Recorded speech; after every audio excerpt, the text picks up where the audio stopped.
오늘은 거꾸로 된 역경이라는 제목으로 하나님 말씀 증거하겠습니다. 오늘 본문 아주 익숙한 내용입니다.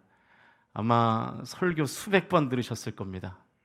또 성경을 읽을 때도 숱하게 읽으셨던 본문일 겁니다. 그러나 익숙한 이야기지만 오늘도 낯선 은혜가 저 여러분 가운데 있으시기를 주님의 이름으로 축원드립니다. 우리 화면을 보시면서 1절과 2절 말씀 같이 읽는 것으로 설교를 시작하겠습니다. 1절과 2절 말씀 같이 읽겠습니다. 시작. 무리가 몰려와서 하나님의 말씀을 들을새 예수는 게네사렛 호숫가에 서서 호숫가에 배 두 척이 있는 것을 보시니 어부들은 배에서 나와서 그물을 싣는지라. 오늘 본문의 배경은 게네사렛 호숫가입니다. 갈릴리 호수죠. 갈릴리 사실은 바다인데요. 복음서를 보면 갈릴리 호수를 여러 가지 별명으로 부릅니다. 공식 명칭은 갈릴리가 맞습니다. 그래서 보통 그냥 갈릴리라고 부르죠. 영어로는 Sea of Galilee 이렇게 부릅니다. 그런데 때로는 이제 성경에서 디베랴 바다를, 갈릴리 호수를 디베랴 바다로 부르거나 이 게네사렛, 오늘 본문처럼 게네사렛 호수라고 부르죠. 디베랴 바다라고 부르는 이유는 황제 티베리우스의 이름을 기리기 위해서 그렇게 갖다 붙인 것이고요. 갈릴리를 게네사렛이라고 부르는 이유는 구약에서 이 갈릴리를 긴네렛이라고 불렀는데 이것이 수금이라는 뜻이에요. 그러니까 요즘의 악기로 말하면 하프, 수금이라는 뜻이거든요. 갈릴리 호수의 모양이 하프처럼 생겼다고 해서 긴네렛 이렇게 불렀는데 이것이 신약에서 게네사렛이 되었다는 설이 있습니다. 제가 그림을 하나 들고 왔는데요. 보여주시면, 저 그림이 이제 갈릴리 호수를 이제 멀리서 조망하면서 그려놓은 그림인데 좀 하프를 닮았죠? 그래서 아마 이렇게 긴네렛, 게네사렛 이렇게 불렀던 것 같습니다. 오늘 본문에 그 명칭이 나와서 잠깐 설명해 드렸습니다. 그 1절에 의하면 무리가, 많은 사람들이 예수님의 말씀을 듣고자 모였어요. 얼마나 많은 사람들이 몰려들었으면 주님이 이렇게 생각하신 것 같습니다. 아무래도 조금 거리를 떨어뜨려서 조금 높은 데 올라가서 말씀을 전해야 될 것 같다.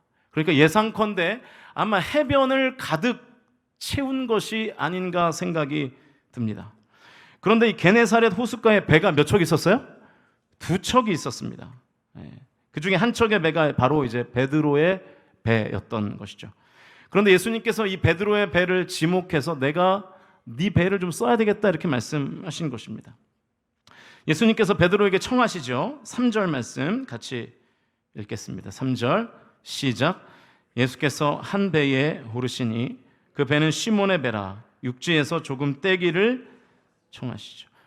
그 베드로에게 내가 네 배를 좀 사용해도 좋겠냐 이렇게 물으신 다음에 아마 베드로가 그러시라고 했던 것 같아요. 그래서 예수님이 베드로에게 배를 육지에서 조금 이렇게 떨어뜨려 달라고 요청했던 것 같습니다.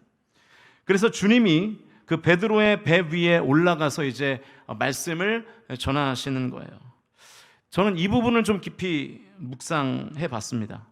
우리가 오늘 본문에서 가장 클라이막스, 가장 이렇게 집중되는 부분들은 이미 잘 알고 있습니다. 베드로가 예수님의 말씀에 순종해서 깊은 데에 그물을 던졌더니 그물이 찢어질 정도로 많은 물고기를 잡았다. 이것이 오늘 본문의 핵심이고 클라이막스입니다. 근데 제가 오늘 설교를 준비하면서 궁금했던 부분은 과연 그 결과가 어떤 원인, 어떤 과정을 통해서 일어났는가 하는 부분이에요. 그래서 이 사건이 있기 전에 우리가 반드시 기억해야 될 것이 있는 것 같습니다. 예수님 말씀하시고 가르치시기 위해서 이 베드로의 배에 오르기 전날 밤에 여러분 베드로에게 어떤 일이 있었는지 잘 아시죠? 밤새 그물질을 했지만 한 마리도 잡지 못한 일이 일어났습니다.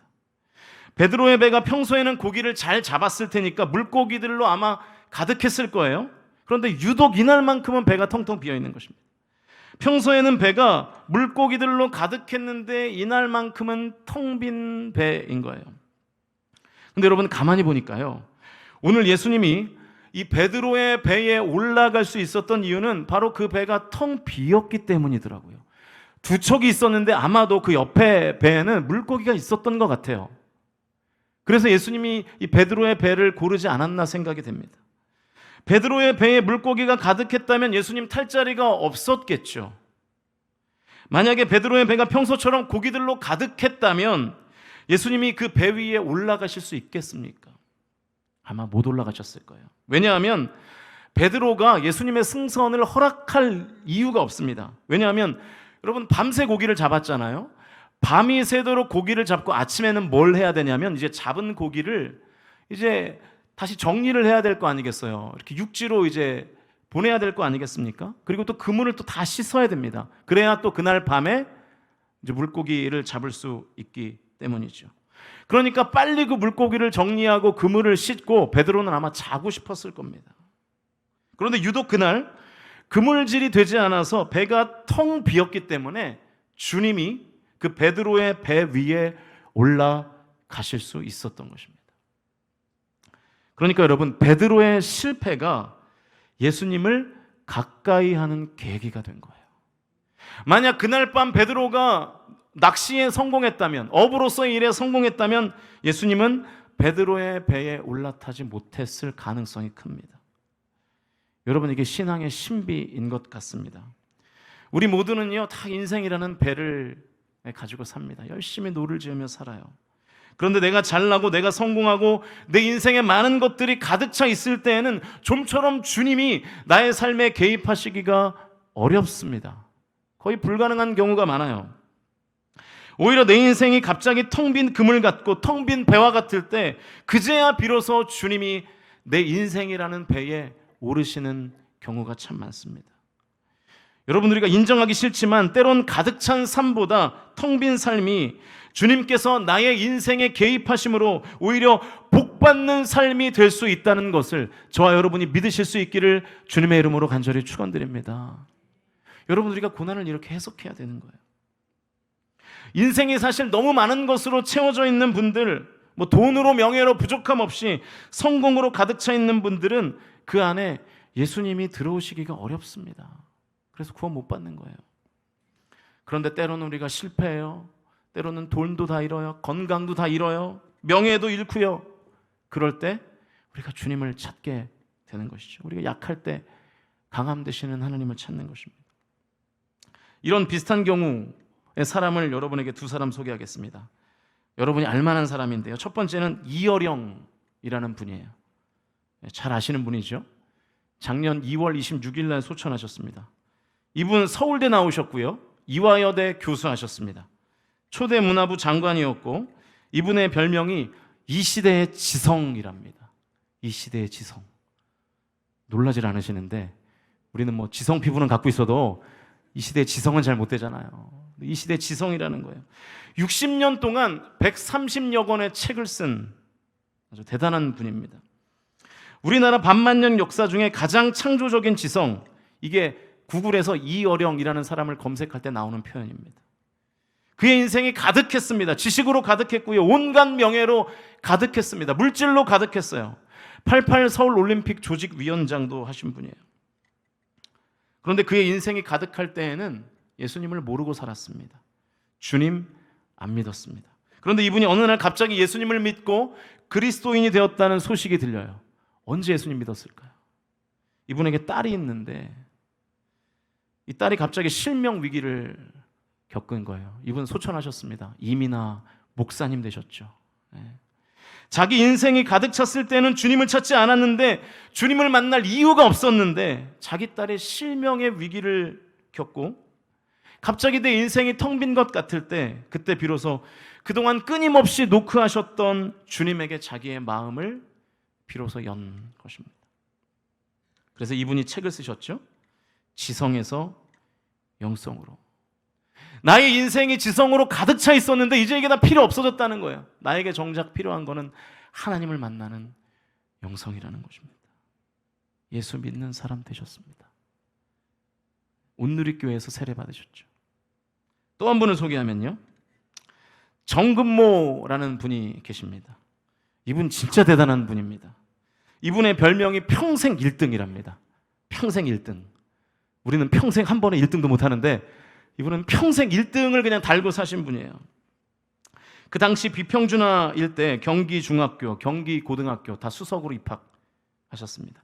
심지어 고등학교를 1학년 때 한 6개월 다녀보니까 배울 게 없더래요. 그래서 때려치고 검정고시로 고등학교를 끝냈습니다.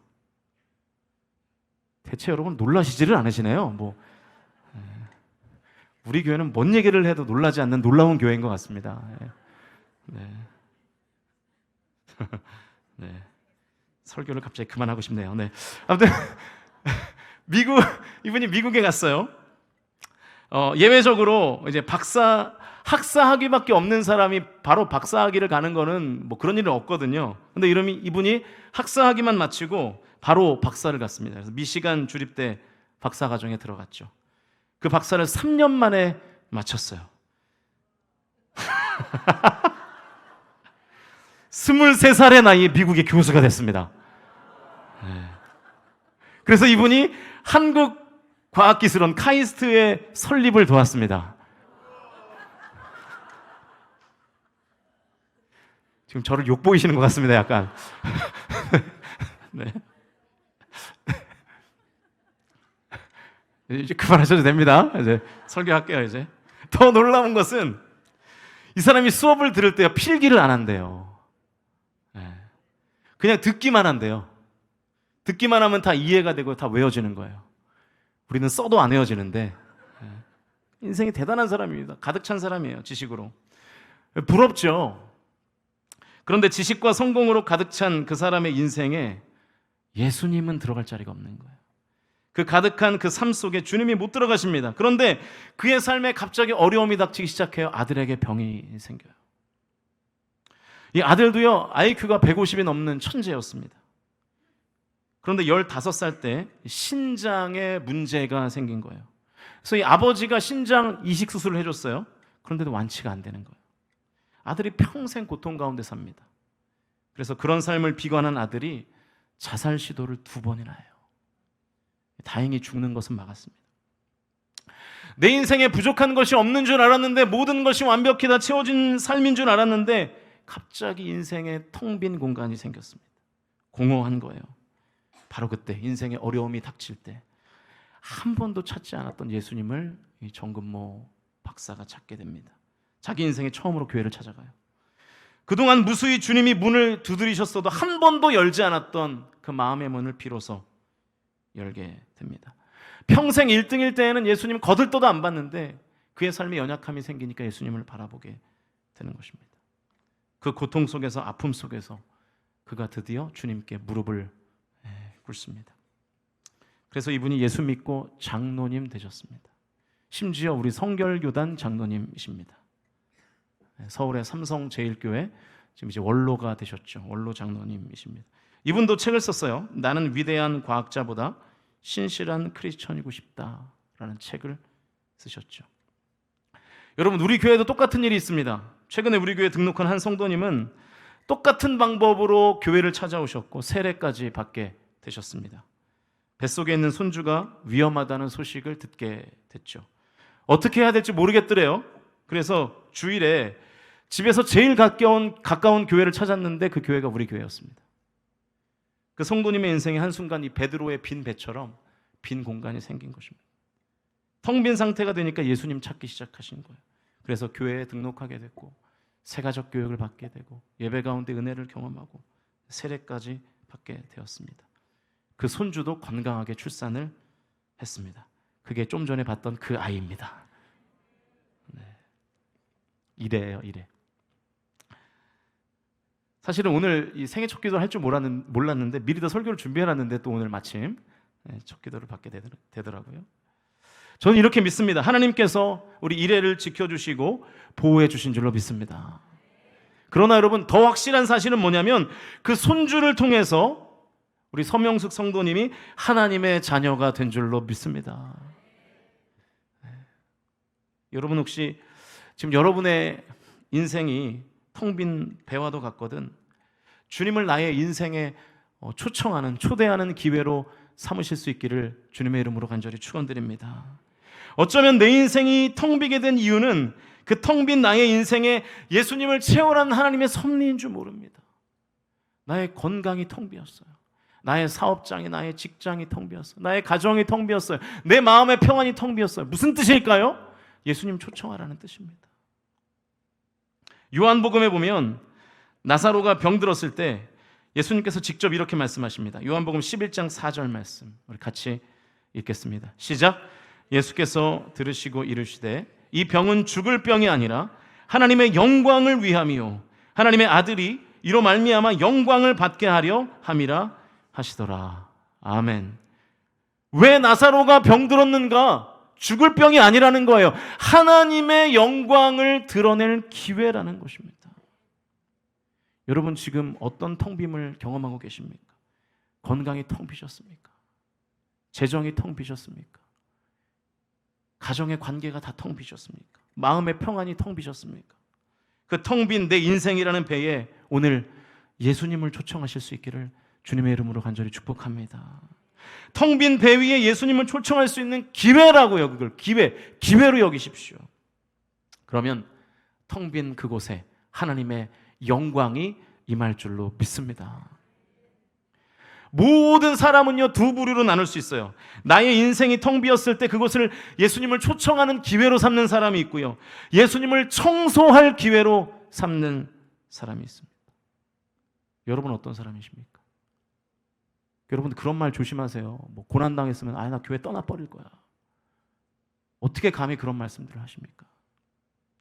내 인생이 텅 비었다고 인생과 신앙을 비관하는 사람들이 얼마나 많습니까? 그러나 분명히 깨달으십시오. 빈 배처럼 내 인생이 텅 비거든 그것은 예수님을 초청할 기회라는 것을 저와 여러분이 진정으로 믿으실 수 있기를 주님의 이름으로 간절히 축원드립니다. 계속해서 4절 말씀 같이 읽겠습니다. 4절 읽습니다. 시작. 말씀을 마치시고 시몬에게 이르시되 깊은 데로 가서 그물을 내려 고기를 잡으라. 우리가 5절과 6절은 이미 잘 아니까요. 4절까지만 보고 마칠 겁니다. 드디어 이제 그물이 찢어질 정도로 많은 물고기를 잡게 되는 기적이 이제 4절부터 시작됩니다. 그런데 예수님이 그 기적을 어느 시점에서 보여주시냐면 말씀을 마치신 다음에 그 기적을 이제 보이기 시작하십니다.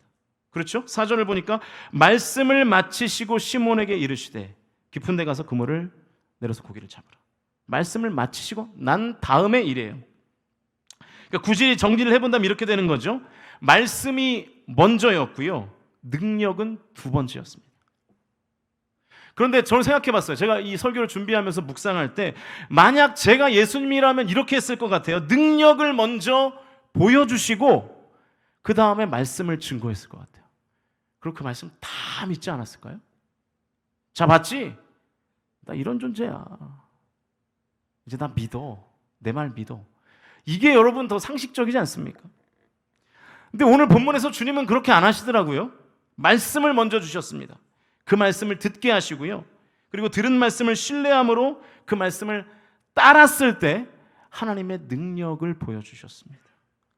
말씀을 듣고 따르는 자에게 하나님께서 하나님의 능력을 베푸신다는 것을 깨달으실 수 있기를 주님의 이름으로 간절히 축원드립니다. 여러분 신앙생활 하시면서 차마 입 밖으로 말은 못하지만 내심 그런 생각들 가지고 계시지 않습니까? 하나님을 믿든 안 믿든 능력을 먼저 보여주시면 교회 부흥 금방 될 텐데, 그런 생각 안 해보셨어요? 하나님 기적을 베풀어 주시면 많은 사람들이 다 예수 믿을 텐데 왜 하나님 그렇게 일 안 하실까?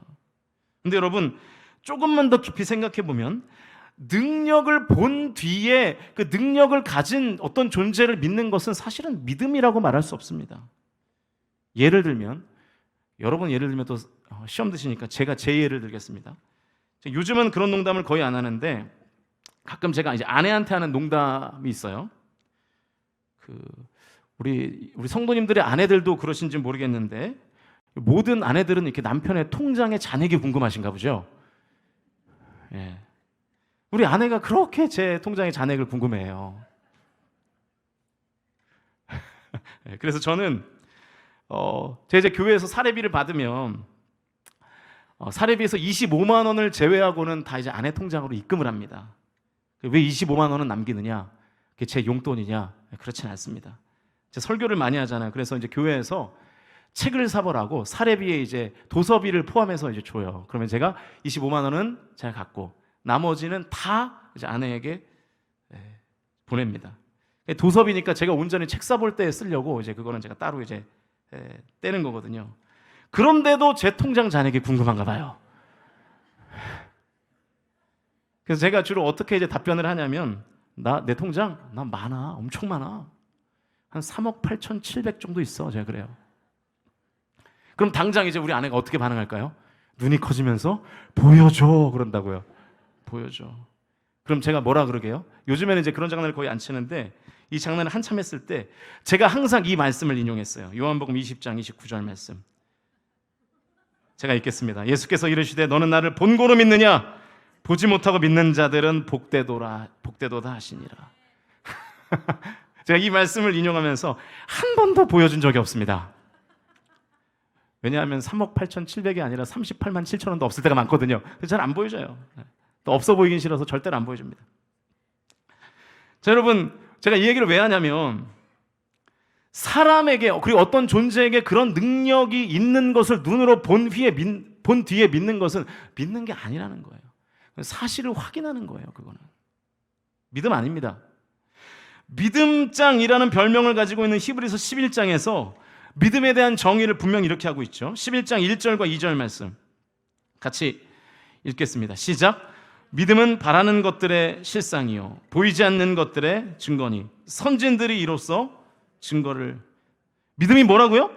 바라는 것들의 실상. 바라는 것들이라는 것은 아직 눈에 보이지 않는다는 뜻입니다. 그러니까 믿음은 그것의 실상이라는 거예요.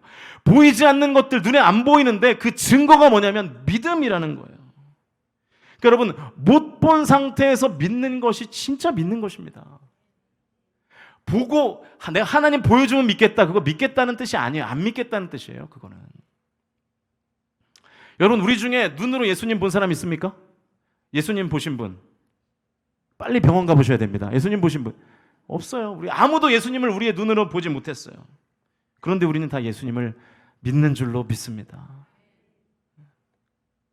또 몰라요. 이제 계룡산 같은데 좀 다니시는 분들은 예수를 봤을지도 몰라요. 지금도 계룡산에는 재림 예수가 한 60명 정도 있다 그럽니다. 서로 내가 재림 예수라고. 그 예수들은 눈에 보여요. 왜냐하면 가짜거든요. 예수님의 존재를 보고 믿겠다. 이것 자체가 여러분 성립이 안 되는 명제입니다.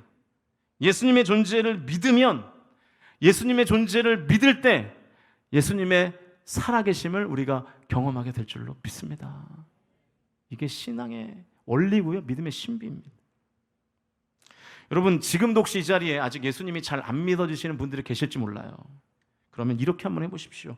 예수님이 존재하시는 것처럼 생각하고요. 예수님이 존재하시는 것처럼 말하고 예수님 존재하시는 것처럼 행동해보세요. 삶 가운데 반드시 예수님의 능력을 경험하게 될 줄로 믿습니다. 이것이 믿음이 작동하는 원리예요. 그러니까 하나님은 우리가 하나님을 보여줌으로 믿게 하는 것을 하나님은 원치 않습니다. 믿음으로 하나님을 보기 원하세요. 실제로 오늘 베드로가 그랬습니다. 본문 5절과 6절 말씀 같이 읽겠습니다. 시작. 시몬이 대답하여 이르시되 선생님, 우리들이 밤이 새도록 수고하였으되 잡은 것이 없지만은 말씀에 의지하여 내가 그물을 내리리이다 하고 그렇게 하니 고기를 잡은 것이 심이 많아 그물이 찢어지는지라. 베드로는요, 예수님 그물질 하시는 거 본 적이 없습니다. 업으로서 예수님의 능력을 눈으로 확인해 본 바가 없어요. 게다가 심지어 지금 예수님의 명령이 상식적이지도 않습니다. 뭐 다 아는 내용이잖아요. 갈릴리 바다는 밤에 얕은 물가에서 고기가 잘 잡힙니다. 근데 예수님은 아침에 깊은 물가에 가서 지금 고기를 잡으라는 거예요. 베드로가 가지고 있었던 상식과 업으로서의 노하우와 하나도 맞질 않아요. 그런데 베드로가 뭐라 그래요? 말씀에 의지하겠다. 그물을 내리겠다. 베드로가 이렇게 말할 수 있었을 겁니다. 주님 못 믿습니다. 예수님 그물질하는 거 한 번만 보여주세요. 제가 이 자세만 봐도 다 압니다. 그럼 제가 믿고 한번 해보겠습니다. 그러지 않았다고요.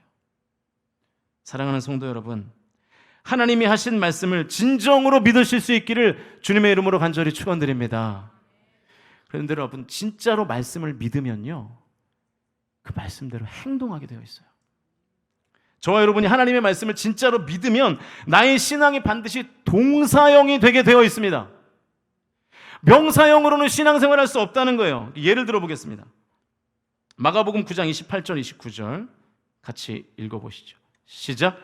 집에 들어가심에 제자들이 조용히 묻자오되 우리는 어찌하여 능히 그 귀신을 쫓아내지 못하였나이까. 이르시되 기도 외에 다른 것으로는 이런 종류가 나갈 수 없느니라 하시니라. 할렐루야. 우리가 이 말씀 다 믿습니다. 그러면 믿음은 어떻게 하죠? 기도합니다. 이 말씀 진짜로 믿으면 기도하게 되어 있어요. 그래서 여러분, 신앙은요, 진짜 신앙은 동사형일 수밖에 없습니다. 근데 가짜로 믿으면 이렇게 돼요. 기도가 능력이야. 말은 해요, 말은. 기도가 능력이야. 기도하면 하나님 일하셔. 말은 합니다. 다 명사형이에요. 정의만 해요. 그러나 기도는 안 합니다. 여러분, 믿음은요, 말로 증명하는 거 아닙니다. 믿음은 삶으로 증명하는 것입니다. 여러분이 믿는다고 입술로 고백하는 그 내용이 삶에는 없다면 지금 나의 믿음이 가짜이거나 어딘가에 병들어 있는 것입니다. 사랑하는 성도 여러분, 여러분에게 진심으로 묻고 싶습니다. 당신의 믿음은 진짜입니까? 여러분의 믿음은 동사형입니까? 아니면 명사형입니까? 이 심각한 질문에 여러분 자신에게 스스로 대답해 보십시오. 믿음이 없는데 여러분 어떻게 하나님의 믿음의 능력을 경험할 수 있겠어요? 이게 앞뒤가 논리가 안 되잖아요. 사랑하는 성도 여러분, 저 여러분의 믿음이 진짜 믿음, 동사형 믿음이기를 주님의 이름으로 간절히 축원드립니다. 그래서 믿음의 능력을 경험하시면 좋겠어요. 삶에서. 여러분, 최근에 우리나라에서 이 베드로의 기적이 일어났던 거 아십니까? 제가 오늘 사람을 많이 소개하는데요, 한 분을 또 소개하겠습니다. 2001년도 1월에 국민일보에 기사로 난 분입니다. 기사 제목이 한국판 베드로의 기적입니다. 경북 영덕군 남정면 구계리에 구계교회라는 아주 작은 시골 교회가 있습니다. 거기에 출석하는 김상태 집사님이라는 분이 경험한 실제 사건입니다. 이분 지금 장로님 되셨습니다. 이분이 이제 횟집을 개업했어요. 횟집을 운영하기 위해서는 아마 이제 그 물고기가 필요하니까요, 바다에 이렇게 뭐라 그러나요? 이렇게 어망 같은 거를 쳐놓는 것 같아요. 그래서 바다에 렌트해서 그 어망을 쳐놓고요. 또 이제 그거를 이제 가져와야 되니까, 물고기를 가져와야 되니까 7.5톤짜리 배도 한 척 샀답니다.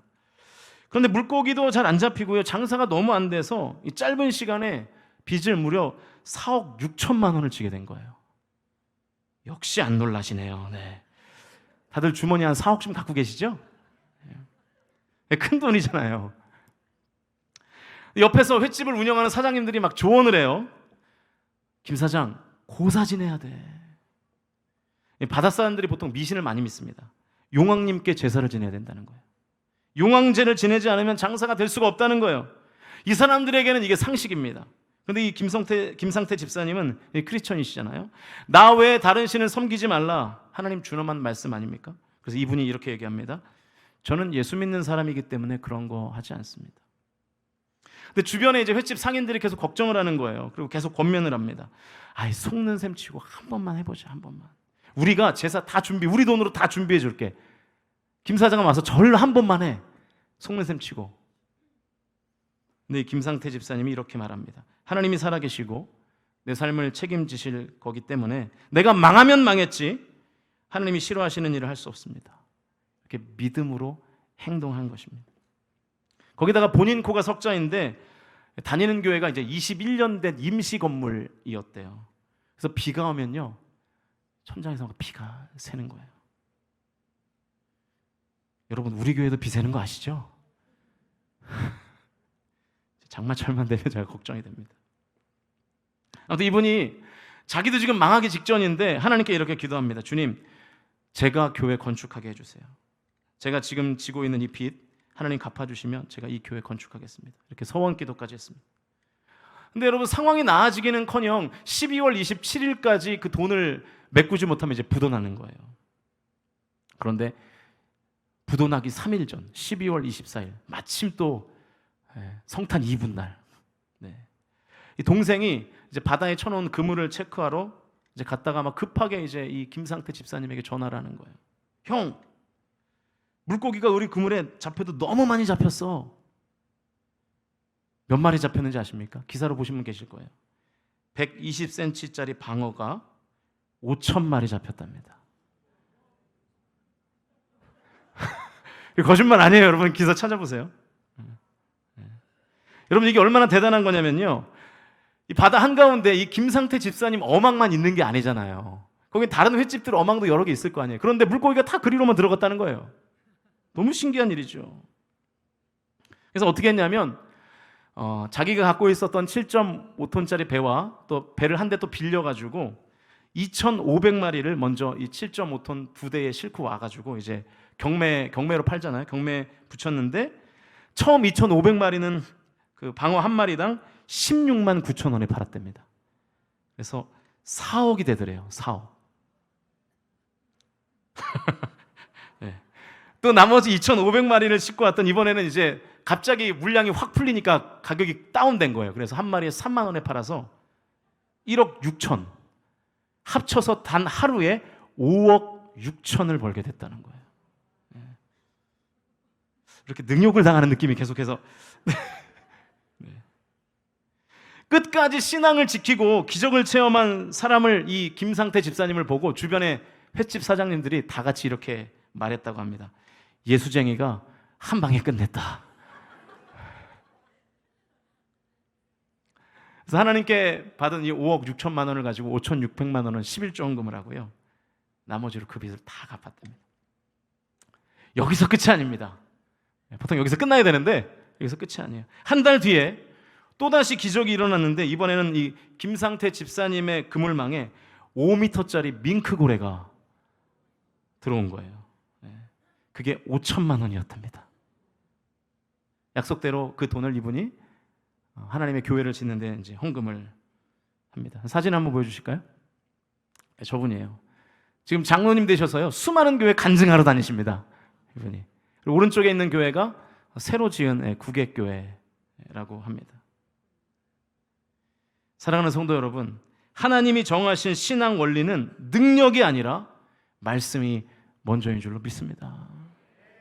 말씀 믿으세요, 여러분. 제발 말씀 믿으십시오. 말씀 믿고 말씀을 믿어야 말씀하시는 하나님을 경험하게 된다는 것을 저와 여러분이 믿으실 수 있기를 주님의 이름으로 간절히 축원드립니다. 이제 말씀을 정리하겠습니다. 오늘 본문에서 베드로가 아주 특별한 스펙을 갖게 됩니다. 특별한 경력을 갖게 되는데, 밤이 아니라 낮에, 얕은 곳이 아니라 깊은 바닷가에서 그물이 찢어질 정도로 물고기를 낚은 어부라는 아주 특별한 스펙을, 경력을 갖게 돼요. 이 정도는요 거의 기네스북감입니다. 전날 밤 한 마리도 못 잡았던 그의 역경이 예수님을 만난 뒤에 경력, 스펙이 되었습니다. 역경을 거꾸로 하면 뭐예요? 역경을 거꾸로 하면 뭐예요? 경력이죠. 베드로처럼 오늘 저와 여러분의 역경이 경력이 되는 은혜가 있기를 주님의 이름으로 간절히 축원드립니다. 여러분, 역경이요 경력이 되려면 예수님이 계셔야 돼요. 예수님 통과해야 됩니다. 그러므로 내 인생의 배가 텅 비었을 때 여러분 예수님 초청하십시오. 그리고 예수님의 말씀을 진짜로 믿으실 수 있기를 주님의 이름으로 축복합니다. 진짜로 믿으면 어떻게 한다고요? 행동하게 되어 있습니다. 진짜 믿음은 명사형일 수가 없습니다. 반드시 믿음대로 움직이는 동사형이 될 수밖에 없습니다. 저 여러분 역경을 만났을 때 예수님 초청하고 말씀대로 행하심으로 역경을 역전시키셔서 경력으로 바꾸시는 하나님의 능력을 경험하게 되시기를 주님의 이름으로 간절히 축원드립니다. 우리 같이 찬양하시겠습니다. 오늘 말씀을 그대로 찬양으로 만든, 가사로 만든 찬양이죠.